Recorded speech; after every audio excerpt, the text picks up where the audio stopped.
Hello नमस्कार दोस्तों। कैसे हैं आप सब। आई होप आप सब लोग बहुत अच्छे होंगे। और दोस्तों मैं आशा करता हूँ आप सब लोग अपनी अपनी अच्छे से बेहतरीन और ज़बरदस्त तरीके से सब लोग अपनी अपनी स्टडी कर रहे होंगे। दोस्तों आज मैं एक बहुत ही छोटा टॉपिक डिस्कस करने वाला हूँ। दोस्तों एक ऐसा टॉपिक है जिसपे हर एक बच्चे का बहुत सारा डाउट रहता है। अगर आप भी मैथ पढ़ते हैं तो आपका भी बहुत सारा डाउट रहता है, फिर आप क्यों ना चाहे 9th स्टैंडर्ड में हो या फिर 10th स्टैंडर्ड में हो, और या फिर आप किसी न किसी कंपटीशन की तैयारी कर रहे हो। तो दोस्तों बहुत सारे बच्चों का डाउट था। मैं ऑफलाइन भी पढ़ाता हूँ और ऑफलाइन में बहुत सारे बच्चों ने डाउट किया। मैंने एक बार अच्छे से समझाया, लेकिन उसके बाद भी बच्चों को बहुत सारा डाउट था। तो मैं अभी बैठा था तो मुझे लगा कि इस पे मुझे एक वीडियो छोटा सा बनाना चाहिए। तो दोस्तों आज मैं इस टॉपिक पे एक छोटा सा वीडियो लेके आ गया हूँ। दोस्तों हमारे टॉपिक का क्या नाम है? हमारे टॉपिक का नाम है क्राइटेरिया फॉर कांग्रुएंस ऑफ ट्रायंगल, यानी कि जब दो त्रिभुजों को सर्वांग सम हमें सिद्ध करना हो तो हम कैसे सिद्ध करेंगे। दोस्तों अगर हम बात करते हैं सर्वांग समता की, तो सबसे पहले अगर बात करते हैं सर्वांग समता कहते किसे, दोस्तों यहाँ पे बहुत ज्यादा डाउट होता है किसमें, कांग्रुएंस में और सिमिलरिटी में। दोस्तों सिमिलरिटी और कांग्रुएंसी जो होती है इसमें बहुत ज्यादा डाउट होता है। अगर हम सबसे पहले बात करें सिमिलरिटी किसे कहते हैं, सिमिलरिटी माने समरूपता, यानी कि समान रूप वाले। क्या हो गया? समान रूप वाले। मान लीजिए कोई दो एंगल हैं, वो दिखने में तो समान है, लेकिन ये जरूरी नहीं है कि उनका आकार भी समान हो। तो हमारे क्या कहलाएंगे? वो हमारे सिमिलर ट्रायंगल कहलाएंगे। क्या कहलाएंगे? सिमिलर। यानी कि सिमिलर को हम इस साइन से प्रदर्शित करते हैं। तो यहाँ पे क्या हो जाएगा? ए और बी सी, मान लीजिए ट्रायंगल डी ई एफ, तो यहाँ पे हम क्या कह देंगे कि triangle A B C similar होगा किसके? ट्रायंगल डी और ई एफ के। हमने क्या बताया? सिमिलरिटी की डिफिनेशन क्या हो जाएगी? कोई भी दो ऐसे त्रिभुज जो दिखने में तो समान हो, देखने में एक जैसे लगते हो, लेकिन ये जरूरी नहीं है कि उनका आकार भी समान हो, ये जरूरी नहीं है। वो ट्रायंगल हमें क्या कहलाते हैं? वो सिमिलर ट्रायंगल कहलाते हैं। अगर यहीं पे हम बात करें सर्वांग समता की, सर्वांग सम कांग्रुएंसी की, तो दोस्तों कांग्रुएंसी क्या होती है? दो ऐसे ट्रायंगल जो दिखने में भी समान हो और आकार में भी समान हो। क्या हो? दिखने में भी समान हो। जैसे कि मान लीजिए ट्रायंगल हमने ये बना दिया और एक ट्रायंगल ये बना दिया। अब हम क्या देख रहे हैं दोस्तों? हम देख रहे हैं ये दोनों ट्रायंगल दिखने में भी बिल्कुल समान रूप के दिख रहे हैं। अगर हम इस ट्रायंगल को उठाएं और काट के इस ट्रायंगल के ऊपर सिट कर दें, तो आपको क्या लग रहा है दोस्तों? आपको लग रहा है जो ट्रायंगल डी ई एफ है, अगर हम इस डी ई एफ को कटिंग करके ए बी सी पे पूर्ण रूप से पेस्ट कर दें, तो ये ट्रायंगल जो है इस पे पूरी तरह क्या हो जाएगा? पेस्ट हो जाएगा। और जब पेस्ट हो जाएगा बिल्कुल, यानी कि दो ऐसे त्रिभुज जो दिखने में भी समान हो और उनका आकार भी समान हो, वो क्या कहलाती है? वो सर्वांग समता यानी कांग्रुएंसी कहलाती है। क्या कहलाती है? कांग्रुएंसी कहलाती है। जैसे मान लीजिए इस पेन के रिफिल खत्म हो जाते हैं और जब हम नई रिफिल डालते हैं और वो रिफिल पूर्ण रूप से सेट बैठ जाए, हमें उसमें कोई काट छांट पीट ना करना पड़े, तो वो जो रिफिल होगी वो हमारी इस पेन की क्या कहलाएगी? कांग्रुएंसी कहलाएगी। जैसे मैंने अपनी फोटो खींची और फोटो जो हमारी निकाली जाती है, अगर हम एक फोटो को उठा के दूसरी फोटो के ऊपर रख दें, तो दूसरी फोटो क्या करेगी? पहली वाली फोटो को पूर्ण रूप से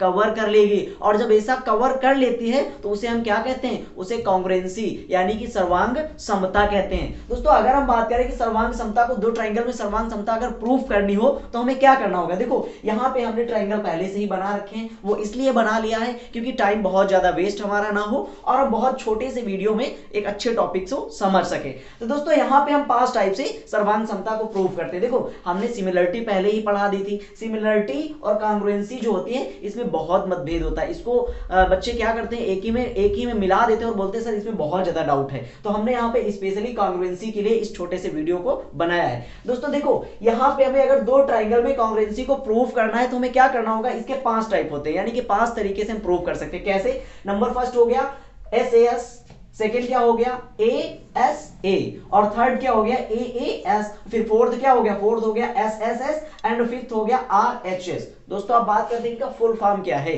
तो यहां पे एस से क्या हो जाता है दोस्तों? यहां पे एस से हो जाता है साइड। क्या हो जाता है? एस से हमारा हो जाएगा साइड। दोस्तों क्या हो जाएगा? एस से हो जाएगा साइड। और ए से क्या हो जाएगा? ए से हो जाता है एंगल। ए से क्या हो जाता है? एंगल। और फिर एस से क्या हो जाता है? फिर एस से साइड हो जाता है। यही हमारा सब में चलता है। देखो यहां पे क्या हो गया? एंगल साइड एंगल, यहां पे एंगल एंगल साइड, यहां पे साइड साइड साइड, और यहां पे ये कहां पे क्या हो गया? यहां पे हो गया right angle hypotenuse and side. ये थोड़ा स्पेशल टाइप का होता है, ये वाला जो होता है ये स्पेशल टाइप का होता है। तो आइए चलते हैं, हमें सिद्ध करना है तो कैसे सिद्ध करेंगे। देखो हमने दो ट्राइंगल बना लिए, कौन सा? Triangle A and B and C, और दूसरा ट्राइंगल डी ई एफ। कौन कौन सा है? A B C. And second triangle कौन सा है? D E F. अब हमें इन दोनों में सर्वांग समता यानी कांग्रुएंसी को प्रूव करना है। तो कैसे प्रूव करेंगे? हमने बताया अगर किसी दो त्रिभुजों की साइड एंगल साइड यानी किसी दो त्रिभुजों में कोई भुजा समान मिल जाए, जैसे कि हमने क्या देखा, भुजा ए बी क्या है? ए बी बराबर डीई है। ये क्या है? भुजा ए बी बराबर डीई। एंड ट्राइंगल बी बराबर ट्राइंगल ई के हो। अगर ट्राइंगल बी बराबर ट्राइंगल ई के हो, और दूसरी बात क्या हो गई? दूसरी बात हो गई भुजा बीसी बराबर भुजा किसके हो जाए? बिसा भुजी बराबर ई एफ के हो जाए। तो ये दोनों ट्रायंगल क्या हो जाएंगे? ये दोनों ट्रायंगल सर्वांग सम यानी कांग्रुएंस हो जाएंगे।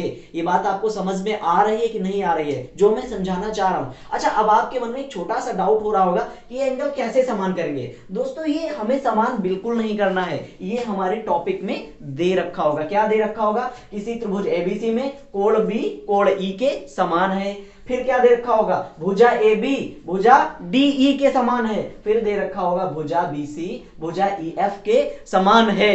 अगर ऐसा हमारे पास ये तीन साइड एंगल साइड मिल जाता है तो हम लिख देंगे कि त्रिभुज, क्या लिख देंगे? लिख देंगे ट्राइंगल ए बी सी सर्वांग सम हो जाएगा किसके? ट्राइंगल डी ई एफ के।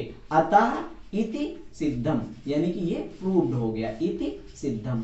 तो इतना सा टॉपिक था हमारा। अब हम आगे बढ़ते हैं। फिर नेक्स्ट हम कैसे प्रूव करेंगे? नेक्स्ट हमारा हो गया एंगल साइड एंगल, यानी कि अगर हमारे पास एंगल बी बराबर एंगल ई दे रखा हो, क्या दे रखा हो? एंगल बी हमारा एंगल ई के समान है, और एंगल सी हमारा एंगल एफ के समान हो, और बी सी भुजा किसके बराबर हो? ई एफ के बराबर हो। तो हम क्या लिख देंगे? हम लिख देंगे यहां पे triangle A B C similar होगा, सॉरी कांग्रुएंस होगा किसके? डी ई एफ के। डी ई एफ के। क्या आप इस बात को समझ पा रहे हैं जो मैं समझाना चाह रहा हूं? अब नेक्स्ट पे बात करते हैं। नेक्स्ट हमारा आ जाता है एंगल साइड। यहां पे देखो, एंगल ए एंगल डी के बराबर है, एंगल बी एंगल ई के बराबर है, एंड जो बीसी साइड है वो हमारी ई एफ के बराबर है। जो साइड हमारी बीसी है वो ई एफ के बराबर है। तो हम क्या लिख देंगे? हम लिख देंगे एंगल ए बराबर एंगल डी। फिर क्या लिख देंगे? एंगल बी बराबर angle E, and B C बराबर ई एफ। अतः ट्राइंगल ए बी सी सर्वांग सम होगा किसके? किसके सर्वांग सम होगा? डी ई एफ के। प्रूव्ड है ना। अगर दोस्तों मैं आपसे यहाँ पे बात करूं तो कक्षा 10 में ये प्रूफ के लिए भी आ जाता है। तो यहाँ पे हमें थोड़ी सी लैंग्वेज लिखनी होगी। क्या लैंग्वेज लिखनी होगी? यहाँ पे हम लिखेंगे कि हम जानते हैं, क्या जानते हैं? हम जानते हैं त्रिभुज एबीसी में कोण ए त्रिभुज डीईएफ में कोण डी के बराबर है, तथा भुजा बीसी भुजा ईएफ के बराबर है, व कोण बी कोण ई के बराबर है। अतः यह एंगल साइड से प्रूफ करता है कि दोनों ट्राइंगल क्या होंगे? कांग्रुएंस होंगे। फिर आ जाता है साइड, यानी किसी दो त्रिभुजों की तीनों साइडें आपस में सेम हो तो वो दोनों त्रिभुज क्या होंगे? वो दोनों त्रिभुज कांग्रुएंस यानी सर्वांग सम होंगे। तो कैसे? देखो, यहां पे हमें पता है, क्या पता है? भुजा ए बी बराबर भुजा डीई। फिर आ जाता है बी सी बराबर ई एफ, और फिर क्या आ जाता है? ए और सी बराबर डी और एफ। इसलिए ट्राइंगल ए बी सी सर्वांग सम होगा किसके? ट्राइंगल डी ई एफ के। ये भी प्रूव्ड हो जाता है।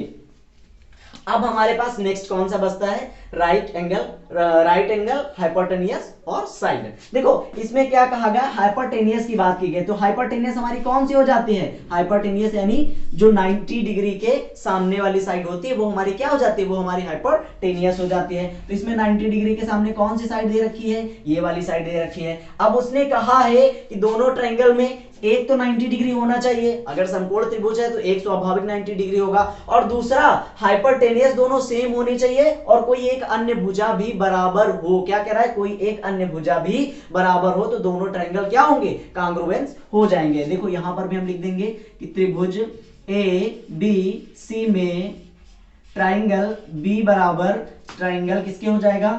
डी ई एफ के, ट्राइंगल ई के बराबर के ट्राइंगल ई के बराबर, और साइड BC बराबर EF के बराबर हो जाएगा, और फिर A और C बराबर किसके हो जाएगा, D और F के बराबर हो जाएगा। इसलिए ट्राइंगल ABC कॉन्ग्रुएंस होगा DEF के।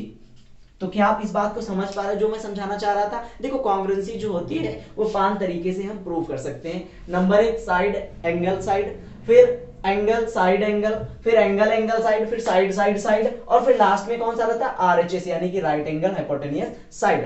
अब हम अगर सिमिलरिटी की बात करें तो सिमिलरिटी में क्या होता है, सिमिलरिटी में दोनों त्रिभुजों की जो भुजाएं होती है वो अनुपातिक होती है। कैसे होते हैं, देखो इसकी भुजा ट्राइंगल ABC में AB जो होगी वो किसके बराबर होगी, वो DE के बराबर होगी, जबकि A और C किसके बराबर होगी, DF के बराबर होगी, और जबकि BC किसके बराबर होगी, E और F के बराबर होगी। तो ये अंतर होता है सिमिलरिटी और कॉन्ग्रुएंसी में। तो दोस्तों हम आशा करते हैं आपको इस छोटे से वीडियो में कॉन्ग्रुएंसी बहुत अच्छी तरह से समझ में आ गई होगी। अगर अब भी आपको कहीं पे डाउट है, थोड़ा सा भी कुछ भी डाउट है, तो आप हमें कमेंट बॉक्स में जरूर बताइएगा। और अगर आपको सिमिलरिटी पे भी प्रॉब्लम आती है, सिमिलरिटी के भी क्वेश्चन सॉल्व करने में आपको समझ में नहीं आता है कि सिमिलरिटी को कैसे सॉल्व करें, कैसे दो ट्राइंगल में हम सिमिलरिटी का यूज करें, तो आप हमें कमेंट बॉक्स में बताइएगा, हम अगला वीडियो उस पर भी बना देंगे। तब तक को इस वीडियो को इतना ही रखते हैं और मिलते हैं अपने नेक्स्ट वीडियो में। तब तक के लिए tata bye bye, thank you.